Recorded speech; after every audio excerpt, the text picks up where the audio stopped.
তোর এত বড় সাহস, তুই এই আদিয়ান চৌধুরীর সাথে বেড শেয়ার করতে চাস?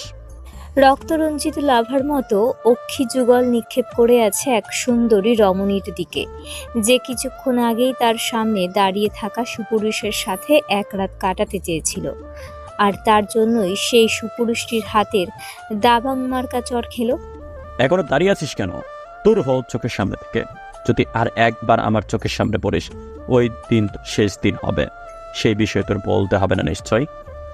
দাঁতের সাথে দাঁত চেপে কথাটি বলার সময় প্যান্টের পকেট থেকে চকচক করা কালো জিনিসটা বের করতে করতেই বলে, আশরাফ, আশরাফ। সেই জিনিসটা পরিলক্ষিত হতেই মেয়েটির ভয়ে হাঁটু কাঁপতে থাকে, মনে হয় এখনই জ্ঞান হারাবে। আদ্রিয়ান ডাকটি দেওয়ার সঙ্গে সঙ্গে কালো কোট পরা একটি ছেলে তাড়াতাড়ি করে রুমে প্রবেশ করলো, যে আদ্রিয়ান চৌধুরীর পার্সোনাল অ্যাসিস্ট্যান্ট। Yes sir. একটু ভয়ে কাঁপতে কাঁপতে বলল, কারণ ঢোকার সাথে সাথে তার স্যারের ওই রক্তরঞ্জিত চোখগুলো এক পলক দেখেছিল, যার জন্যই তার বুকের বাম পাশে ওই ছোট্ট হৃৎপিণ্ডটা ধূপ ধূপ করে অতি স্বাভাবিক মাত্রায় বিট করছে। একইভাবে এই অল্প সময় তার কপালে বিন্দু বিন্দু ঘাম। আশরাফ, তুমি আমার সাথে এই পজিশনে কাজ করো কতদিন? হিস হিসিয়ে বলল। স্যারের কথা শুনে সামান্য ঢোক গিলল। জি স্যার, বিগত 6 বছর ধরে স্যার। হালকা কাঁপতে কাঁপতে বলল আসাফ।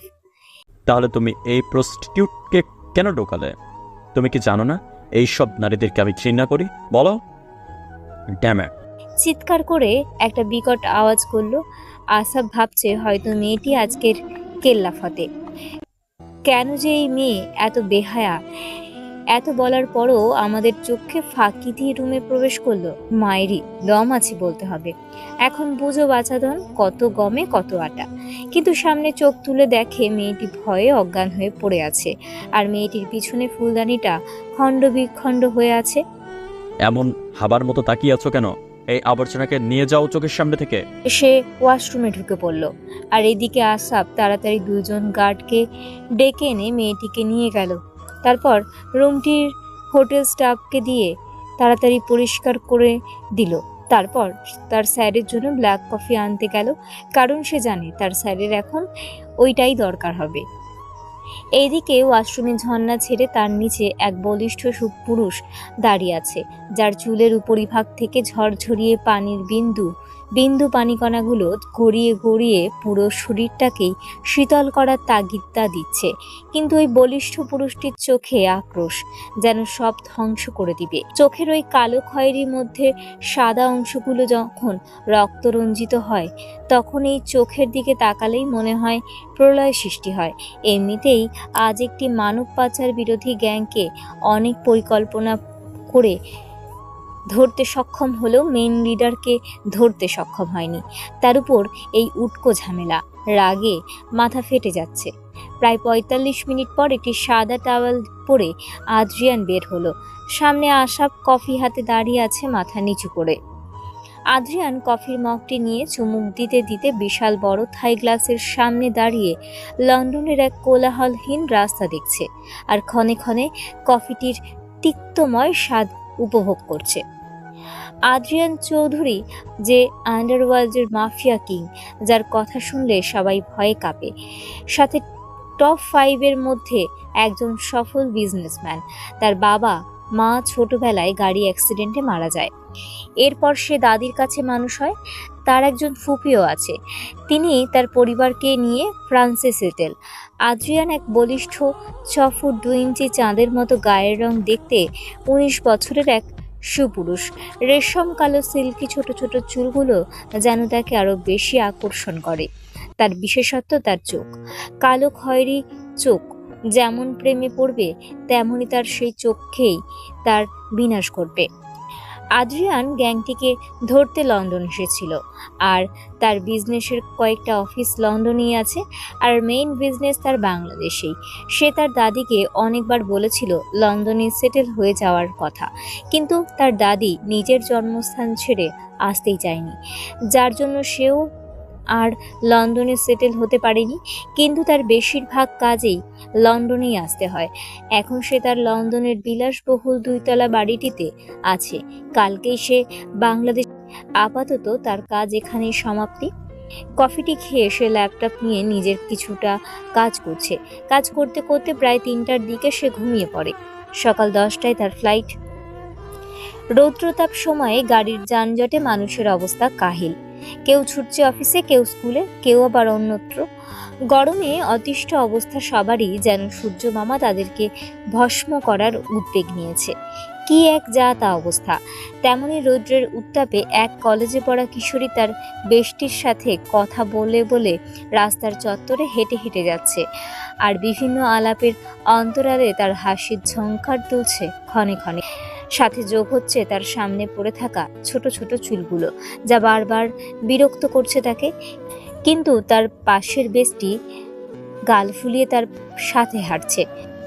ইস মেঘু, কত দেরি হয়ে গেল রে আজ। তাড়াতাড়ি চল, আর মাত্র 10 মিনিট আছে ক্লাস শুরু হবার।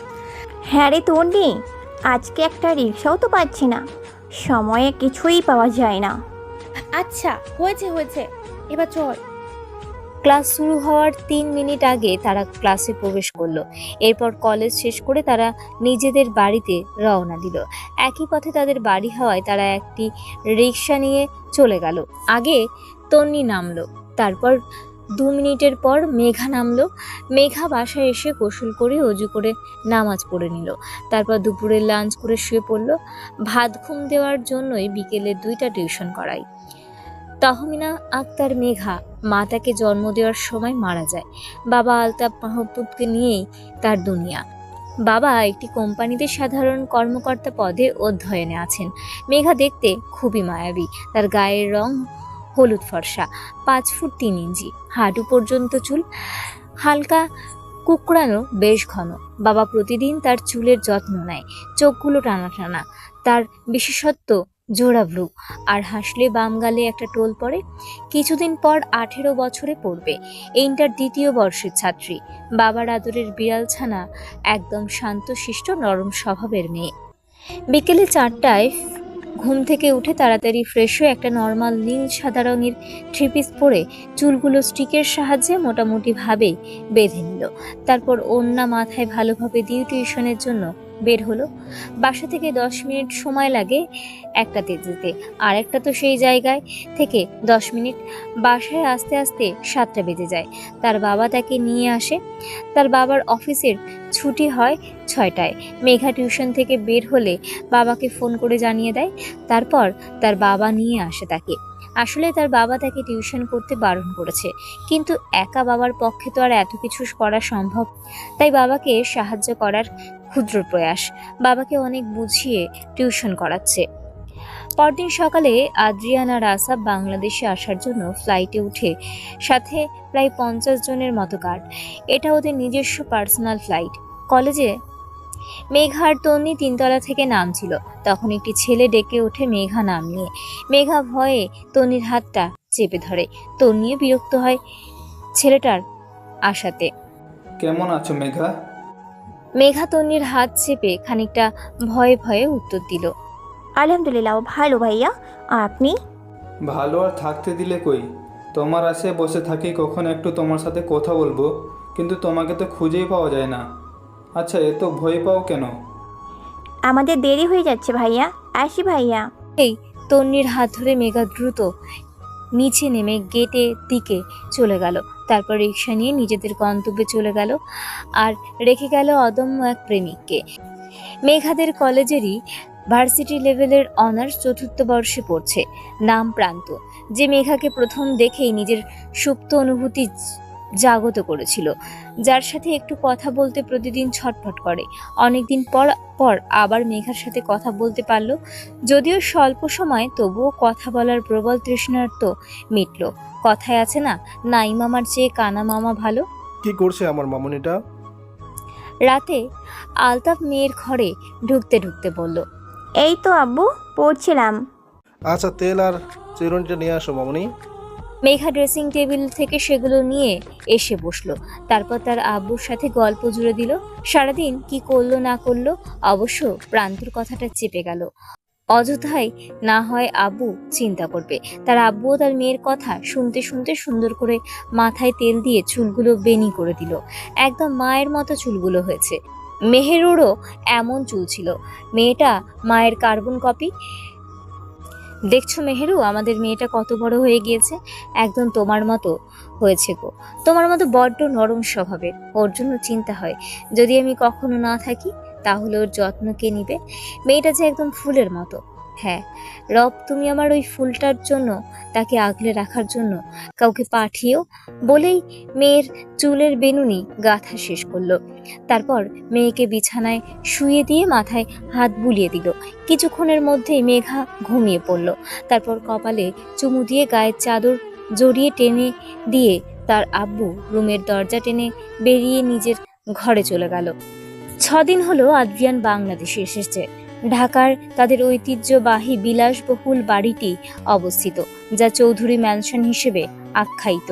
এই বাড়িটিতে তার দাদি থাকে, আর সাথে রয়েছে প্রায় 6-7 জনের মতো কাজের লোক, আর নিজেদের সেফটি অনুযায়ী গার্ড দ্বারা আবৃত। ব্যস্ত শহরের মধ্যে 5টা গাড়ি একে একে চলেছে। মজার বিষয় হচ্ছে সব গাড়ি ব্ল্যাক। এর মধ্যে একটি গাড়ি সব থেকে বিলাসবহুল, যার ভেতরে রয়েছে গম্ভীর এক বলিষ্ঠ সুপুরুষ, যে তার বড় বড় আঙুলগুলো খুবই ব্যস্তভাবে চালনা করছিলেন তার অফিস নিয়ন্ত্রিত ল্যাপটপে। এমনভাবেই কাজ করছিলেন যেন বাহিরের কিছুতেই তার যায় আসে না। সাথে মুখটা অবিরাম চলতেই আছে ইংলিশ কনভারসেশনের মাধ্যমে, যা তার কানের ওই ছোট্ট যন্ত্রের দ্বারা আদান প্রদান করছে। কিছুক্ষণ পরপর তার ভিডিও মিটিং শেষ হয়, আর সে খেয়াল করে গাড়িটি স্থির হয়ে আছে। বুঝতে পারে সে জ্যামে আটকে রয়েছে। এটার জন্যই তার এই শহরটি বড্ড অপছন্দের। মুখ দিয়ে উপ জাতীয় শব্দ বের করলো। তারপর বাতাস আসার জন্য সে গাড়ির জানলাটা খুলে দিল। তারপর ফোনে টাইপিং করতে থাকলো। হঠাৎ বাতাসের কলরবের মতো এক মিষ্টি হাসির রেখা শোনা যাচ্ছে, যা হঠাৎ করেই মনের মধ্যে সূক্ষ্ম অনুভূতির জাগরণ করছে। মনে হচ্ছে এই হাসির অধিকারিণী হবে খুব নিখুঁতভাবে তাকে ক্ষতবিক্ষত করার ক্ষমতা রাখে। মনে এক অদ্ভুত আসক্তির সৃষ্টির দোলা জাগিয়ে দিচ্ছে মনে। অনেকক্ষণ আগেই ফোনের মাধ্যমে হাতের আঙুলগুলির কাজ স্থির হয়ে গিয়েছিল। আস্তে আস্তে ফোনের থেকে দৃষ্টি সরিয়ে তার বাম পাশের কলেজের বিপরীতের পাশে ফুচকা স্টলের পাশে 2 কিশোরী দাঁড়িয়ে দাঁড়িয়ে আনমনে ফুচকা খাচ্ছিল, আর সেইখান থেকেই আওয়াজটা প্রতিধ্বনিত হচ্ছে বারবার। ঘোমটা দেওয়া রমণী তার পাশে দাঁড়িয়ে থাকা রমণীর সাথে কথা বলছে আর হাসছে। খানিকক্ষণ পরপর যখন ফুচকা মুখে দিচ্ছে, তখন মুখের বিকৃতি এমন করছে যেন এটা পৃথিবীর সব থেকে বেস্ট ডিশ, আর এইদিকে মুগ্ধতার চোখে তাকিয়ে আছে যেন 1000 বছরের দেখা তৃষ্ণা মেটাচ্ছে। লাল সাদা কম্বিনেশনের একটি সাধারণ 3 পিস পরে আছে, কিন্তু সাধারণের চেয়েও যেন অসাধারণ লাগছে এই স্নিগ্ধপরীকে। তার হাসির অন্তরালে নিজের ঠোঁটেও স্নিগ্ধ হাসির আমেজ দেখা যাচ্ছে, যেন সবকিছু সেখানেই থেমে গেছে। আসাদ তার স্যারকে অনেকক্ষণ ধরেই লক্ষ্য করছে গাড়ির মিরর থেকে, কিন্তু যখন দেখলো তার স্যারের হালকা হাসির রেখা, তখন সে যেন চরম আশ্চর্য হয়ে গেল। যেই স্যারকে কখনো তার দাদিকে ছাড়া হাসতে দেখেনি, সে নাকি একা একা হাসছে। কেমন যেন তালগোল পাকিয়ে যাচ্ছে তার। স্যারকে কি কোনো ভূতে ধরলো নাকি? এমনিতেও দিনকাল ভালো না। তার এক দূর সম্পর্কের ভাইয়ের বউকে নাকি জিনে ভর করেছিল। সে নাকি একা একা হাসে, একা একা কথা বলে, আবার জামাইকেও নাকি লাঠি দিয়ে দৌড়ানি দেয় মারার জন্য। গতকালই তার দূর সম্পর্কের ফুফি কল দিয়ে বলল। প্রথমে বিশ্বাস হয় না, এখন তো মনে হচ্ছে সত্যি। হয়তো স্যারকেও তাহলে সেই জিনে ধরেছে। না হলে যেই স্যার সবসময় মুখ গম্ভীর আর রাগের মুড নিয়ে থাকে, সেই স্যারের মুখে এমন মুচকি হঠাৎ করেই গাড়ি চলতে শুরু করলো, আর আদ্রিয়ানের ধ্যান ভাঙলো। এতক্ষণ সে কি ভাবছিল অহেতুক জিনিসের প্রতি সে মুগ্ধ হচ্ছিল। না না না, এইসব মায়াজালকে সে টিকতে দিবে না। তার বক্ষ পিঞ্জরে নিজেকে নিজে ধিক্কার জানালো। তারপর সে আরেক পলক সেই রমণীর দিকে তাকিয়ে চোখ ফিরিয়ে কাঁচের জানলা বন্ধ করে দিল। তারপর সে তার অফিসের যাওয়ার উদ্দেশ্যে যেতে থাকলো। সাথে গার্ডদের গাড়িও একই গতিতে চলমান ছিল। এতক্ষণ দাঁড়িয়ে দাঁড়িয়ে মেঘা আর তন্নি ফুচকা খাওয়ার কম্পিটিশন করছে। ঝাল ফুচকা মানেই এক আকাশ সম ভালোবাসা। অবশ্য আমরা মেয়েরা ফুচকা চোখের সামনে পড়লেই হলো, দিক বেদিক ভুলে আমাদের প্রেমিক ফুচকার মধ্যে প্রেম নিবেদন করতে পিছু পা হই না। আর এমনভাবেই নিবেদন করি যে ফুচকা মহাশয় তার বিপরীত ভালোবাসাটা আমাদের মুখে তৃপ্তিময় স্বাদটা ঢেলে দেয়। প্রায় তারা 6 প্লেট ফুচকা সাবার করে ফেলেছে। অনেক ঝাল থাকায় দুজনেরই হাল বেহাল দশা। অবশ্য মেঘাই কম্পিটিশন জিতেছে, তাই ফুচকার বিল দেওয়ার টার্গেট তন্নির হলো, কারণ যে জিতবে সে বিল পরিশোধ করবে, এমনই সত্য ছিল। এরপর তারা আইসক্রিম কিনে খাওয়া শুরু করলো। আচ্ছা মেঘু, তুই প্রান্ত ভাইয়ের সাথে কথা বলিস না কেন? যখনই কথা বলতে আসে তখনই তুই এড়িয়ে যাস, নয়তো প্রান্ত ভাইয়া যখন ভালো মন্দ জিজ্ঞেস করে তখন তুই শুধু সেইটুকুই উত্তর দিয়ে তাড়াতাড়ি চলে আসিস। আর আরেকটা জিনিস খেয়াল করেছি আমি, যখনই ওনাকে দেখিস তখনই আমার হাতটা শক্ত করে ধরিস, যেন উনি তোকে খেয়ে ফেলবে। আর এইদিকে তোর রাক্ষসী নখ আমার 12টা বাজায়। প্রান্তর কথা বলতেই মেঘা মিয়ে যায়, কারণ সে ছেলেদের সাথে তেমন একটা মিশতে পারে না। তার উপর ছেলেটি বারবার এসে তার সাথে কথা বলতে চায়, যা মেঘা খুবই অস্বস্তি বোধ করে, আবার ভয়ও পায়, কারণ ছেলেটি রাজনীতি করে। এসব রাজনীতি মাফিয়া হট্টগোল করা মানুষদের মেঘা প্রচণ্ড ভয় পায়, যাকে বলে হাড় জাপানি ভয়। তাই প্রান্ত আসলেও তার খুব ভয় করে। কি রে, কোথায় হারিয়ে গেলি? হালকা ধাক্কা দিয়ে তন্নি মেঘাকে জিজ্ঞেস করলো। না, আসলে তুই তো জানিস আমি ছেলেদের সাথে তেমন একটা কথা বলি না, আর উনি তো রাজনীতি করে। এসব মানুষদের আমার খুব ভয় করে, আর আমার ওদেরকে দেখতেও ইচ্ছে করে না, তাই তো এড়িয়ে যায়। ও, আমিও না, বোকার মতো প্রশ্ন করছে। আমার মেঘু রানী যে এসব ভয় পায় আমি তো ভুলেই গেছি। আসলে মাথাটাই গেছে, এমনিতেই সায়নের সাথে ঝগড়া হয়ে আমার মাথার মেমোরিটাই একদম গেছে। সরি বনু। তনু, ভাইয়া আবার তোর সাথে ঝগড়া করেছে? আচ্ছা, এত ঝগড়া হলেও তো ভাইয়াকে কখনোই দেখিনি তোর রাগ ভাঙাতে। উল্টো তুইও রাগ ভাঙাস। এমন প্রেম করার কি দরকার বলতো? আমি হলে তো এমন প্রেম করতামই না। আরে না না, আমি ঝগড়া করছি রে। আমি জানি তনু, তুই এখন মিথ্যা বলছিস, তোর চোখ দেখেই বলতে পারি আমি। হাত ধরে বলল মেঘা তনুকে। তনু হঠাৎ করেই মেঘাকে জড়িয়ে ধরে বলল, না রে মেঘু, আসলে মাঝে মাঝে ওর যে কি হয় আমি নিজেও জানি না। নিজেকে তার কাছে কখনো কখনো ভিত্তিহীন মনে হয়, আবার কখনো উদারময়। কি করবো বল, বড্ড যে ভালোবাসি তাকে। বলেই ফুপিয়ে কাঁদতে লাগলো তন্নি। আর মেঘাও তাকে পিঠ ছুঁয়ে সান্ত্বনা দিতে থাকলো, আর নীরবে চোখের পানি ফেলতে থাকলো। আচ্ছা, হয়েছে হয়েছে, এইবার দেখি আমার লক্ষ্মী তনুটা তো খুব স্ট্রং, তাই না? আমি না হয় দুর্বল প্রজাতির মেয়ে, কিন্তু তুই তো আমার ভরসার কেন্দ্রবিন্দু, আমাকে বিভিন্ন কাজে সাহস যোগাই। আজ সেই স্ট্রং মেয়েটার চোখে এমন অহেতুক পানি আসার তো কোনো মানেই হয় না, তাই না? উপরওয়ালার কাছে ছেড়ে দে, যা হচ্ছে হতে থাক, তুই এটা নিয়ে এত ভাবিস না। তন্নি একটু শান্ত হলো, তারপর দুজনেই রিকশায় উঠে নিজেদের গন্তব্যে যাওয়ার জন্য রওনা হলো।